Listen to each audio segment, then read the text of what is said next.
Kabut pagi menyelimuti lembah naga tidur, bagai selimut tebal yang menutupi rahasia. Dari balik pepohonan, sosok Bailing muncul bagaikan mimpi buruk yang indah. Wajahnya adalah mahakarya paradoks, kulit seputih porselen yang nyaris bercahaya, kontras dengan mata hitam, pekat yang menyimpan kedalaman tak terduga. Bibirnya merah merona bagai bunga plum di musim semi, namun senyumnya selalu mengandung kesedihan yang abadi. Kecantikannya sempurna namun dingin, seperti patung giok yang diukir dengan sempurna. Sebagai siluman tengkorak putih, Bailing telah mendengar legenda bahwa jantung seorang biksu suci seperti Tang Sanzang bisa mengembalikan wujud manusianya. Setelah 1000 tahun mengembara sebagai siluman, inilah harapan terakhirnya. Biksu Tang Sanzang, bisiknya dengan suara dingin, darahmu akan memulihkanku. Tapi kemudian sesuatu yang tak terduga terjadi. Dari balik kabut muncullah rombongan itu. Bailing mengintip dari balik batu raksasa, mata gelapnya langsung tertuju pada sosok di samping biksu, Sun Gokong, sang raja kera. Dia membeku, bukan karena takut, tapi karena terpana. Ada energi liar yang memancar dari Sun Gokong, sebuah kekuatan mentah yang membuat seluruh keberadaannya gemetar. Tatapan mata emas sang kera itu tajam bagai pedang, namun di dalamnya tersimpan kesepian yang sama seperti yang dia rasakan. "Guru, waspadalah," kata Sun Gokong dengan suara waspada. Tongkat Rui Jingunya sudah siap di tangan. "Aku mencium bau siluman." Bailing menarik napas dalam. Dia mundur sedikit, menyembunyikan diri lebih dalam kabut. "Gokong, jangan selalu berprasangka," saut biksu Tang Sanzang dengan suara tenang.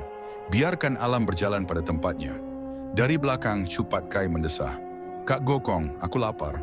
Daripada mencari-cari siluman, lebih baik kita cari makanan." Bailing memperhatikan interaksi mereka dengan perasaan aneh. Matanya tak bisa lepas dari Sun Gokong. Setiap gerakan sang kera penuh keyakinan, setiap pandangannya penuh kewaspadaan. Tapi Bailing bisa melihat, ada kesepian yang sama seperti miliknya di balik sikap keras itu. "Niatku."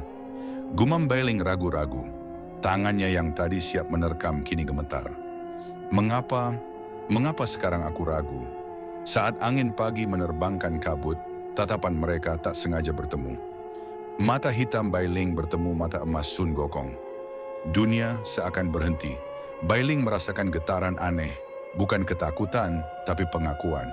Seolah dua jiwa yang sama-sama terasing saling menemukan dalam sekejap. "Siluman!" teriak Sun Gokong, tapi ada jeda sepersekian detik sebelum dia mengangkat tongkatnya. Bailing menghilang dengan cepat ke dalam kabut, meninggalkan wangi bunga plum yang samar. Jantungnya, yang seharusnya sudah tak berdetak, terasa berdebar kencang. "Tidak," bisiknya pada dirinya sendiri, bersandar pada pohon pinus tua. "Aku tidak bisa membunuhnya, tidak sekarang, tidak setelah melihatnya." Dia menatap tangannya yang sempurna, menyadari bahwa niat jahatnya tiba-tiba memudar, digantikan oleh rasa penasaran yang dalam. Rasa penasaran tentang sang raja kera yang kesepian, tentang kehangatan yang memancar dari rombongan ini. "Sun Gokong," bisiknya, dan untuk pertama kalinya dalam 1000 tahun, ada senyum tulus di bibirnya yang merah merona. "Akan kutunggu, atau mungkin tidak perlu sama sekali." Niat jahatnya belum sepenuhnya hilang, tapi sekarang ada sesuatu yang lebih kuat. Sebuah tarikan aneh pada sang raja kera yang membuatnya ingin menunda rencananya. Merasakan kembali getaran kehidupan yang sudah lama mati dalam dirinya. Matahari mulai condong ke barat ketika Bailing memutuskan untuk menjalankan rencananya. Dengan konsentrasi penuh, dia mengubah wujudnya menjadi seorang gadis desa yang cantik jelita, berpakaian sederhana namun tetap menawan. Rambutnya yang hitam terurai alami dihiasi bunga-bunga liar, matanya dibentuk lebar dan jernih, sementara bibirnya merah merona alami. Dia sengaja menciptakan ilusi luka di kakinya untuk melengkapi penyamarannya. Dengan langkah terpincang-pincang, dia mendekati tempat rombongan sedang beristirahat. Cupat Kai tertidur pulas dengan suara mengorok keras, sementara Wu Cheng sedang sibuk mempersiapkan makanan. Biksu Tang Sanzang duduk bermeditasi di bawah pohon rindang. Wajahnya tenang dan damai. Tolong aku." suara Bailing terdengar lemah, namun jelas saat dia sengaja terjatuh tak jauh dari sang biksu. Biksu Tang Sanzang segera membuka mata dan bangun mendekati. "Tenang Nona, kau aman di sini," katanya dengan suara menenangkan sambil membantu Bailing berdiri. Namun tiba-tiba bayangan hitam melompat di antara mereka. Sun Gokong telah muncul dengan tongkat Rui Jinggu terhunus, matanya menyala dengan amarah dan kecurigaan. "Jangan dekat-dekat, Guru. Dia siluman," hardiknya tanpa ragu. Bailing pura-pura ketakutan. Tubuhnya gemetar dalam pelukan Biksu Tang Sanzang. Aku tidak mengerti. Aku hanya tersesat." "Bohong!" teriak Sun Gokong. "Aku bisa mencium bau silumanmu dari sini." Biksu Tang Sanzang tetap bersikeras melindungi gadis malang itu. "Gokong, lihatlah baik-baik. Dia hanya gadis tak berdaya yang butuh pertolongan." Cupat Kai yang terbangun mendekat dengan mata berbinar. "Wah, gadis cantik, jangan takut, aku akan melindungimu," ujarnya dengan semangat. Sun Gokong semakin kesal. "Bodoh, kau selalu mudah tertipu wajah cantik." Setelah perdebatan singkat, Biksu Tang Sanzang memutuskan untuk membawa Bailing bersama mereka sampai desa terdekat. Sepanjang perjalanan sore itu, Sun Gokong tak pernah melepaskan pandangan waspadanya dari Bailing. Sementara Cupat Kai terus berusaha menarik perhatiannya. Malam harinya di sekitar api unggun, Bailing duduk di antara rombongan dengan perasaan campur aduk. Di satu sisi rencananya berhasil, dia berhasil menyusup ke dalam rombongan. Tapi di sisi lain, tatapan penuh kecurigaan Sun Gokong membuatnya sadar bahwa misinya tak akan mudah. Saat semua tertidur, Bailing memperhatikan Sun Gokong yang tetap berjaga. Dalam diam, dia mulai meragukan niat jahatnya sendiri. Kesetiaan dan perlindungan yang ditunjukkan Sang Raja Kera terhadap gurunya membuatnya teringat akan kehidupan manusianya yang telah lama hilang. 3 hari telah berlalu sejak Bailing bergabung dengan rombongan. Sepanjang perjalanan menuju desa terdekat, dia tetap mempertahankan wujud gadis desanya yang cantik, meski harus terus-menerus menghadapi tatapan penuh kecurigaan dari Sun Gokong. Setiap kali dia mendekati Biksu Tang Sanzang, Sang Raja Kera selalu hadir membatasi. Pada suatu siang, ketika rombongan melewati hutan lebat, sekelompok siluman serigala tiba-tiba menyerang dari semak-semak. Dengan buas mereka menerjang, mengincar Biksu Tang Sanzang yang tak berdaya. Sun Gokong segera menghunus tongkatnya, sementara Cupat Kai dan Wu Cheng bersiap melindungi sang guru. Bailing yang diam-diam mengamati dari belakang tak tahan berdiam diri. Saat seekor siluman serigala menyelinap dari belakang dan hampir menerkam Cupat Kai, dengan gerakan halus dia melemparkan ilusi akar-akar pohon yang menjerat kaki para siluman. Sun Gokong yang sedang bertarung di depan tak menyadari campur tangannya. Setelah pertempuran singkat, siluman serigala berhasil diusir. Sun Gokong masih heran mengapa musuh-musuhnya tiba-tiba tersandung dan jatuh saat hendak menyerang. Bailing diam-diam tersenyum, merasa puas telah membantu tanpa ketahuan. Di malam harinya, Cupat Kai semakin menunjukkan ketertarikannya pada Bailing. "Nona, izinkan aku membawakanmu buah terlezat ini," katanya dengan sikap berlebihan. Sun Gokong hanya bisa menggeleng sambil terus mengawasi Bailing dengan tatapan tak percaya. Saat semua tertidur, Bailing duduk sendirian di tepi sungai kecil. Dia merenungkan perubahan dalam dirinya. Dari yang awalnya berniat jahat, kini mulai merasa terikat dengan rombongan ini. Terutama dengan Sun Gokong yang meski selalu curiga, tapi menunjukkan kesetiaan yang membuatnya terkesan. Dia tak menyadari bahwa dari balik pepohonan, Sun Gokong sedang mengamatnya.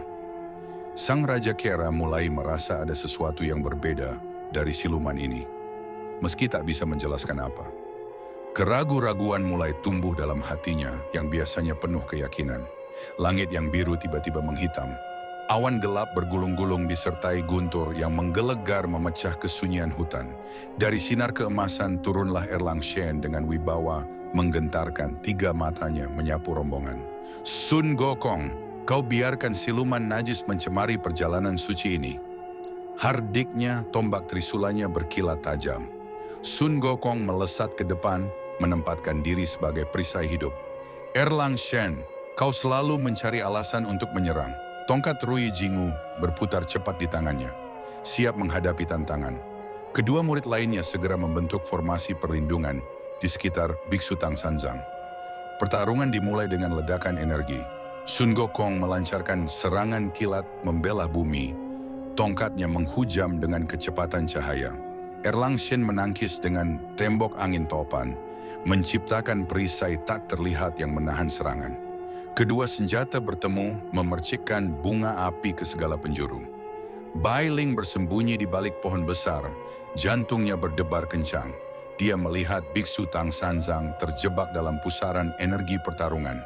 Tanpa pikir panjang, dia melemparkan ilusi samar yang mengalihkan perhatian pasukan malaikat yang hendak menyerang dari samping. Erlang Shen semakin garang.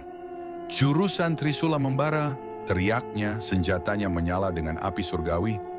Sun Gokong menghindar dengan lompatan awan, tubuhnya melayang di udara sambil membalas dengan tusukan naga emas.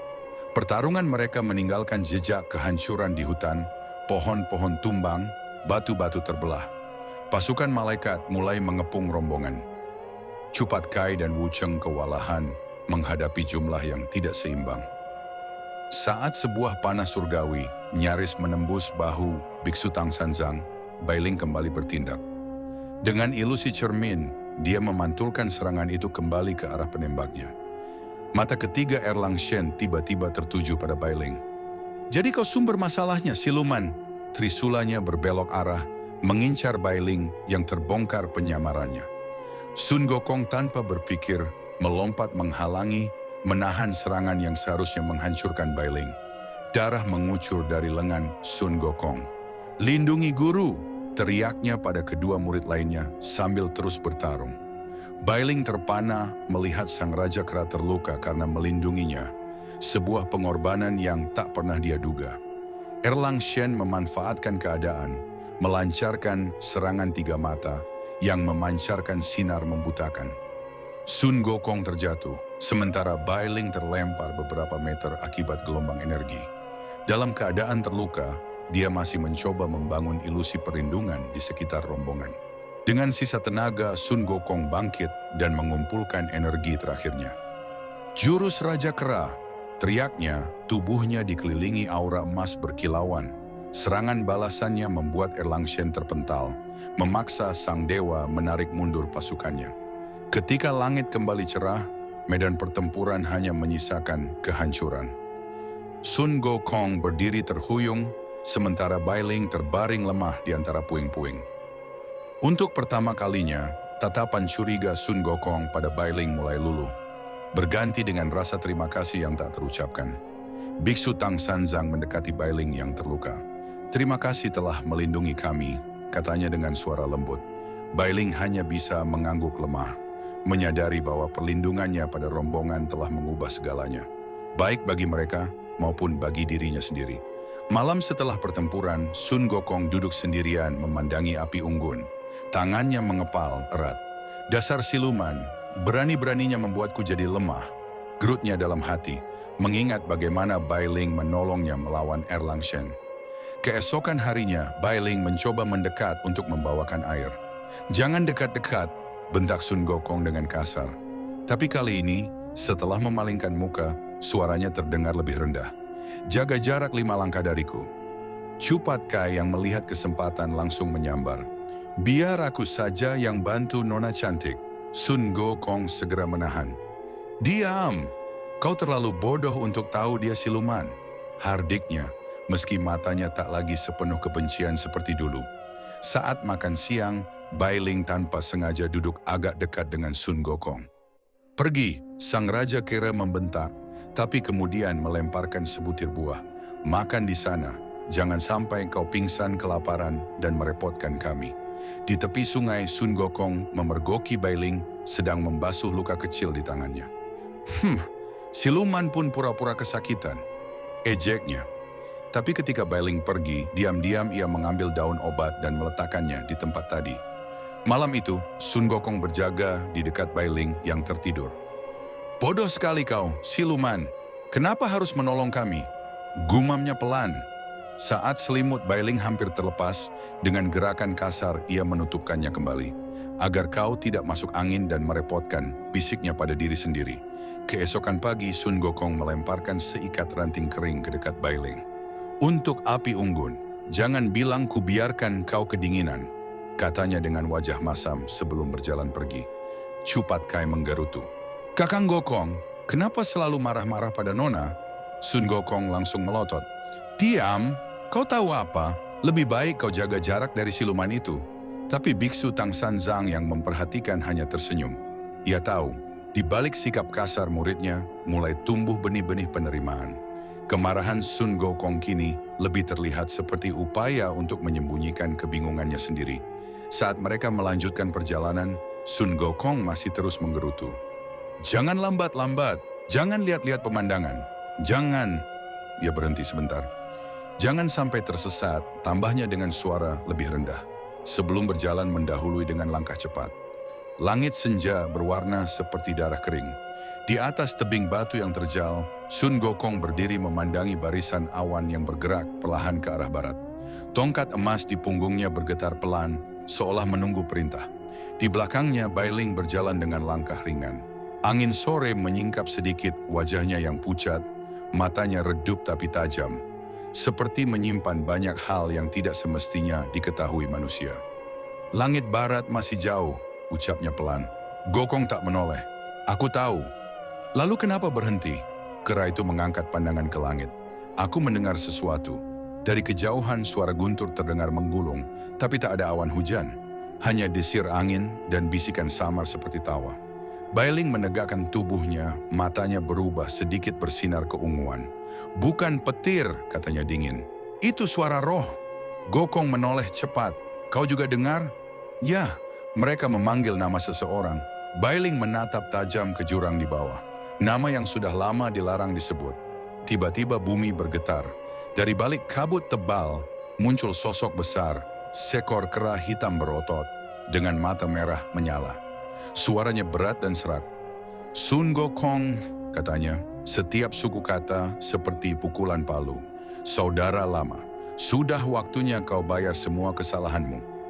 Gokong menggenggam tongkatnya. Kera Tumpei. Nama itu membuat Bailing menahan napas. Ia tahu, Kera Tumpei bukan sekadar siluman biasa.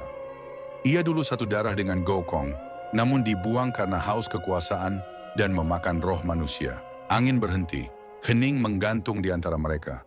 Gokong menatap lurus pada Kera Tumpei. Kalau kau mau balas dendam, lakukan padaku. Kera Tumpei tersenyum sinis. Oh tentu, tapi aku akan mulai dari orang yang kau lindungi. Kabut di jurang mulai menebal, menyelimuti batu-batu tajam seperti tirai neraka. Kera Tumpei melangkah maju. Setiap injakan kakinya membuat tanah bergetar halus. Ia tersenyum lebar, memperlihatkan gigi taring yang memantulkan cahaya senja.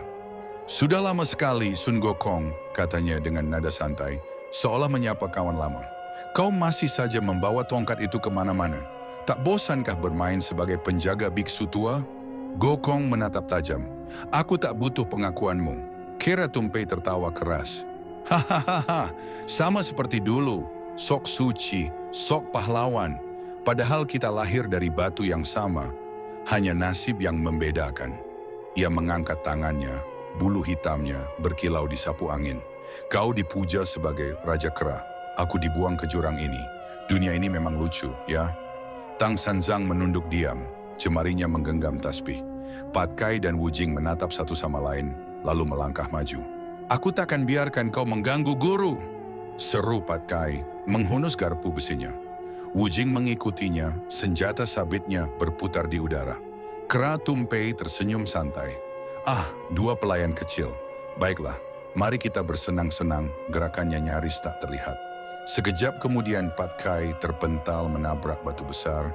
Wu Jing jatuh tersungkur, darah mengalir dari sudut bibirnya. Begitu lemah. Kera Tumpei menepuk tangannya sendiri, pura-pura kecewa. Aku bahkan belum serius. Gokong maju setapak, tongkat emasnya terangkat. Lawanmu aku, bukan mereka. Aku harap begitu, teriak Kera Tumpei lalu menubruk. Tanah di bawah kaki mereka retak sebelum tubuh Kera Tumpei melesat. Gokong menangkis serangan pertama. Dua tongkat logam beradu, menimbulkan gelombang udara yang menghantam pepohonan hingga tumbang. Percikan emas dan hitam berterbangan di udara, seperti dua matahari bertabrakan. Gokong memutar tongkatnya cepat, menciptakan lingkaran pertahanan. Tapi Keratum Pei menembusnya dengan tawa lebar, menghantam dada Gokong dengan lututnya. Suara benturan terdengar nyaring, Gokong terpental jauh, menghantam batu besar hingga retak. Masih cepat, tapi sudah jinak, ejek Keratum Pei. Biksumu terlalu banyak mengajarimu sabar. Gokong bangkit dengan geram, darah menetes dari bibirnya. Kau masih sama, keras kepala dan congkak. Ia menghantam tanah dengan tongkatnya, membuat ribuan batu kecil melayang, lalu menghujam ke arah Keratum Pei seperti hujan meteor. Keratum Pei menangkis semuanya dengan putaran tongkat hitamnya. Bagus, itu baru saudara batu yang kukenal. Ia berlari ke depan, menghantam dari sisi kiri. Gokong berbalik, menangkis, lalu beradu serangan cepat. Mereka bertarung seperti dua kilat yang saling mengejar di tengah badai. Setiap pukulan membelah udara, setiap hentakan mengguncang bumi. Namun perlahan, Gokong mulai kewalahan. Setiap kali ia hendak melancarkan serangan penuh, mahkota Jingxin di kepalanya bersinar, menahan aliran energi di tubuhnya. Tubuhnya gemetar menahan tekanan yang tak bisa keluar. Keratum Pei menyadarinya. Oh, jadi ini sebabnya kau lemah. Ia menatap mahkota itu dan terkekeh. Rantai emas yang menahan kekuatan seekor kera ilahi. Kasihan sekali. Dengan satu pukulan keras, Keratum Pei menghantam perut Gokong hingga ia terjatuh berlutut. Tongkat Rui Jingubang terpental jauh. Keratum Pei mengangkat tongkat hitamnya, siap menghabisi.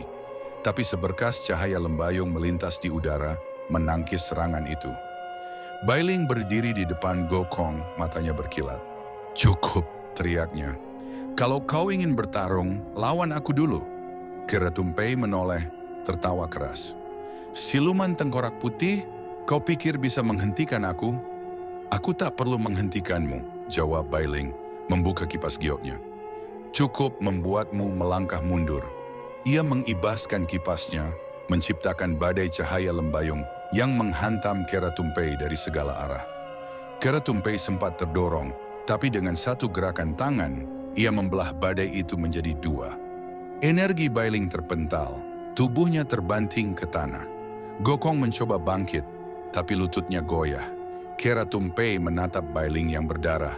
Cantik tapi rapuh, ujarnya sambil mendekat. Tang Sanzang yang sejak tadi diam menatap pemandangan itu, akhirnya melangkah maju. Wajahnya tenang, tapi matanya menyala oleh tekad. Sun Gokong, katanya pelan namun tegas. Aku tahu penderitaanmu. Mahkota Jingxin itu dibuat untuk menahan amarahmu. Tapi kini ia juga menahan kebenaranmu. Gokong menatap gurunya, napasnya berat. Guru, kalau kau lepaskan itu, aku tak tahu apa yang akan terjadi. Tang Sanzang menutup mata. Aku percaya padamu, lebih dari aku percaya pada dunia. Ia mulai merapalkan mantra Tianxin Jelun.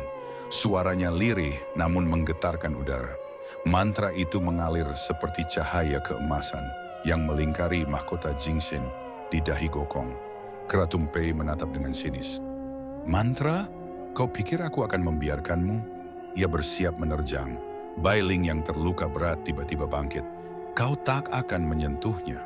Ia melebarkan kipasnya, aura lembayung kembali menyelimuti tubuhnya. Namun kali ini lebih kuat, lebih murni, seolah seluruh sisa hidupnya tercurah ke dalamnya. Keratum Pei menghantam dengan kekuatan penuh. Tubuh Bailing terpental, tapi ia menahan langkah Keratum Pei, mencengkeram tongkat hitamnya dengan kedua tangan, meski darah mengalir dari matanya. Aku tidak akan membiarkanmu. Sampai mantra itu selesai, Keratum Pei berusaha menghentak, tapi Bailing menahan dengan seluruh kekuatannya. Kulitnya mulai retak seperti porselen yang pecah. Dalam cahaya lembayung, wujud manusianya memudar, berganti siluet siluman tengkorak putih dengan mata hitam bersinar sendu. Bailing! Gokong berteriak, berusaha bangkit. Tapi Tang Sanzang masih memusatkan mantranya, cahaya emas di udara semakin terang. Keratum Pei meraung, menghantam Bailing berkali-kali, namun dia tetap berdiri. Setiap pukulan membuat tubuhnya hancur sedikit demi sedikit, tapi tangannya masih menahan tongkat itu erat. "Cepatlah," bisiknya pelan, darah putih menetes di tanah. "Guru, cepatlah." Mantra mencapai puncaknya. Mahkota Jingxin di dahi Gokong memancarkan cahaya menyilaukan, lalu terurai perlahan seperti abu yang terbawa angin. Aura ilahi meledak keluar dari tubuhnya. Gokong berdiri, matanya berubah menjadi emas murni. Udara di sekitarnya bergetar. Keratum Pei menatap ke arahnya, tersenyum puas. "Akhirnya ini dia saudaraku yang sesungguhnya." Sementara di sisi lain, Bailing jatuh berlutut. Cahaya lembayung di tubuhnya meredup. Ia tersenyum samar, menatap Gokong dari kejauhan. "Sekarang giliranmu," bisiknya lemah. "Tunjukkan padanya siapa yang benar-benar lahir dari batu langit." Tubuhnya ambruk ke tanah, hening, dan untuk pertama kalinya kabut di lembah berhenti bergerak. Lembah itu sunyi, hanya desau angin dan debu emas yang berputar di udara. Dari reruntuhan bebatuan, Sun Gokong berdiri tegak. Aura ilahinya memancar, membentuk gelombang cahaya yang menggetarkan tanah di bawah kakinya. Matanya menyala emas, dan dari kulitnya memancar kilau cahaya yang menelan warna-warna dunia. Tang Sanzang menunduk, tangannya gemetar. Ia tahu, makhluk di hadapannya bukan lagi muridnya yang dulu, melainkan kekuatan murni yang selama ini ia batasi. Keratum Pei berdiri di seberang, wajahnya yang biasanya ceria kini tegang. Ia mengayunkan tongkat hitamnya dan tertawa pendek.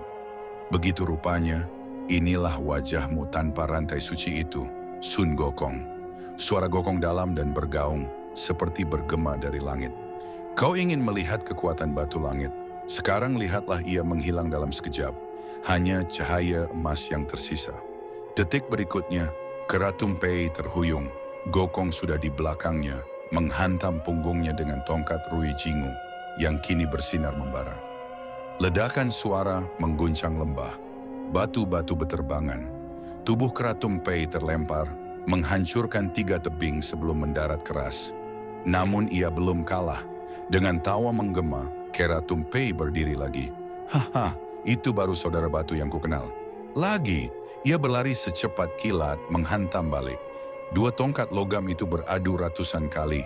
Dalam sekejap, setiap benturan menimbulkan kilatan cahaya yang menembus awan, seolah langit pun berperang. Gokong menangkis dengan satu tangan, lalu menendang dada Keratum Pei hingga retak. Keratum Pei berteriak marah, melompat ke udara, dan menghujani Gokong dengan 1000 bayangan tongkat hitamnya. Gokong memejamkan mata. Dengan satu kibasan, tongkat emasnya berputar membentuk pusaran raksasa. Bayangan-bayangan itu lenyap ditelan badai emas. Keratum Pei terhempas ke udara. Gokong melesat ke atas, menghantam dari bawah. Suara petir menyambar di langit. Dan ketika keduanya bertabrakan, ledakan energi membelah awan, menciptakan lingkar cahaya seperti mata surga yang terbuka.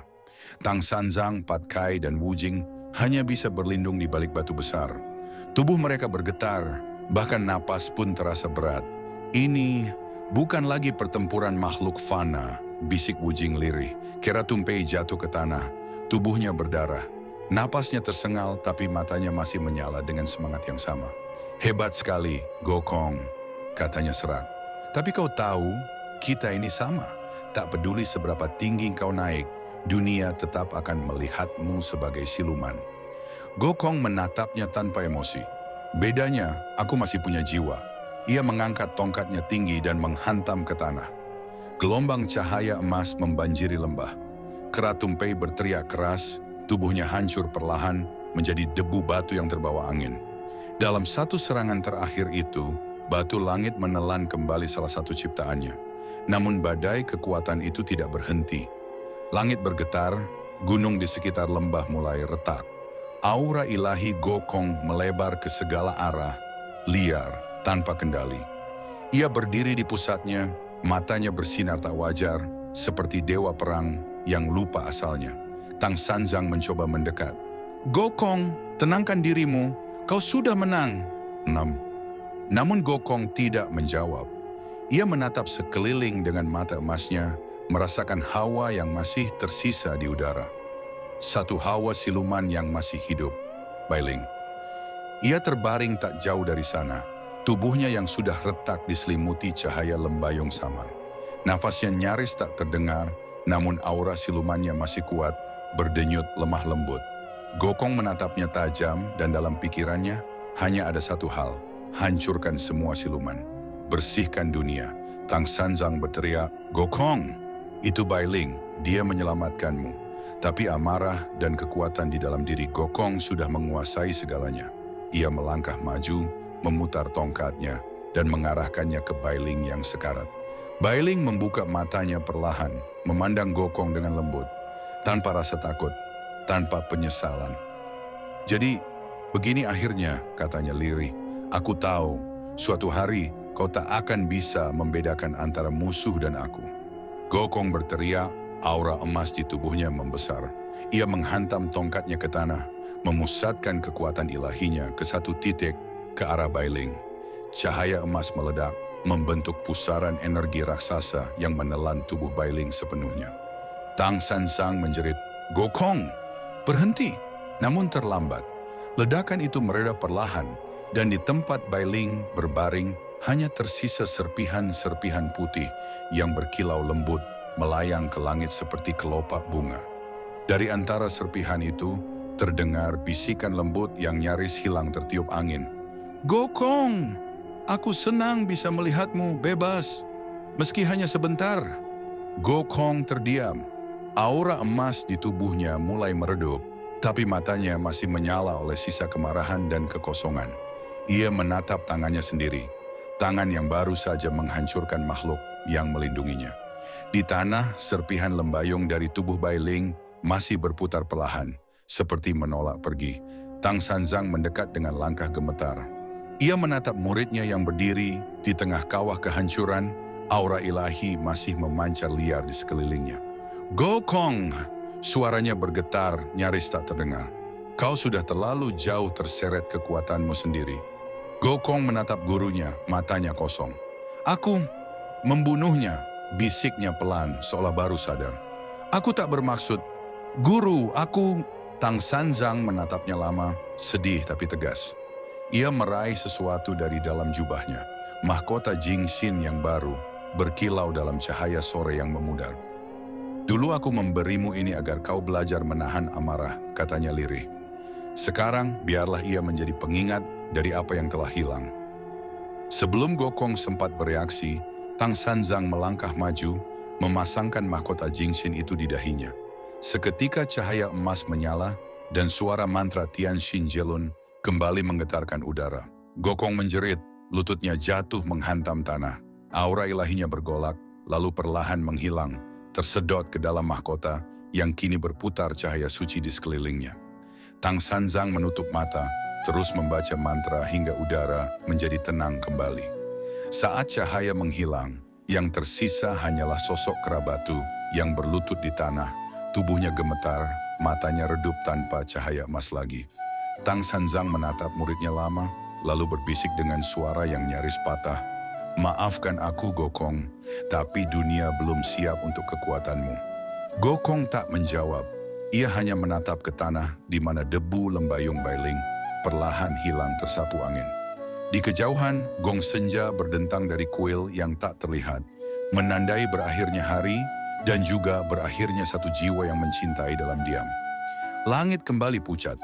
Perjalanan ke barat belum selesai, tapi di antara langkah-langkah mereka yang tersisa, ada kesunyian yang tak akan pernah benar-benar terhapus. Kabut pagi masih menebal di lembah yang hancur, menutupi pepohonan patah dan batu retak. Angin dingin membawa aroma lembayung samar. Jejak terakhir Bailing yang kini sudah tiada. Tubuhnya hancur oleh pukulan terakhir Gokong. Wujud silumannya benar-benar lenyap, meninggalkan hanya sisa energi yang pelan-pelan menghilang ke udara. Gokong berdiri di tengah reruntuhan, mahkota Jingxin di dahinya berkilau lembut. Aura emasnya mulai mereda, tapi matanya masih terbakar oleh sisa kemarahan dan kekosongan. Tangannya yang menggenggam tongkat Ruyi Jingu terasa berat. Bukan karena senjata itu, tapi karena kenangan akan pengorbanan yang tak bisa ia balas.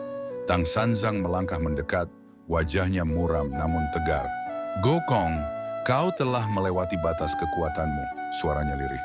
Tapi jangan biarkan kematian ini membuatmu lupa arahmu. Dunia masih menunggu. Gokong menatap tanah tempat Bailing hancur. Hanya debu lembayung yang berputar pelan, seakan menolak pergi. Ia merasakan sisa energi siluman Bailing yang kuat, namun tidak lagi berbentuk. Seketika ia menundukkan kepala, napasnya berat, tak mampu mengekspresikan duka yang membuncah di dada. Pat Kai dan Wu Jing berdiri agak jauh, wajah mereka pucat. Dia benar-benar pergi, bisik Pat Kai. Wu Jing hanya menunduk, menahan rasa bersalah karena tak mampu menolong. Tang San Zhang menatap Gokong lama, lalu perlahan merapalkan doa suci. Udara di sekitar mereka bergetar, cahaya lembayung yang tersisa dari Bailing perlahan memudar, lenyap ke arah angin. Tak ada lagi sosok yang bisa disentuh, hanya gema pengorbanan yang tersisa. Gokong menutup mata, merasakan kehampaan yang tak bisa diisi oleh apapun. Bailing, kau mengajarkanku sesuatu yang takkan pernah kulupakan. Bisiknya, suaranya nyaris tenggelam oleh desau angin. Langit di atas pucat, dingin dan sunyi. Rombongan melanjutkan perjalanan ke barat, langkah mereka berat, dipenuhi kesunyian yang mengikat hati. Tidak ada tawa, tidak ada kata perpisahan, hanya kenangan akan siluman yang pernah mencintai seorang kera, dan pengorbanan yang takkan pernah bisa dibalas. Di kejauhan, kabut bergerak pelan, seolah menyelimuti dunia dengan duka yang abadi. Dan meski matahari mulai menampakkan diri, cahayanya terasa dingin, menggambarkan bahwa satu jiwa telah hilang selamanya, meninggalkan luka yang dalam bagi mereka yang masih hidup.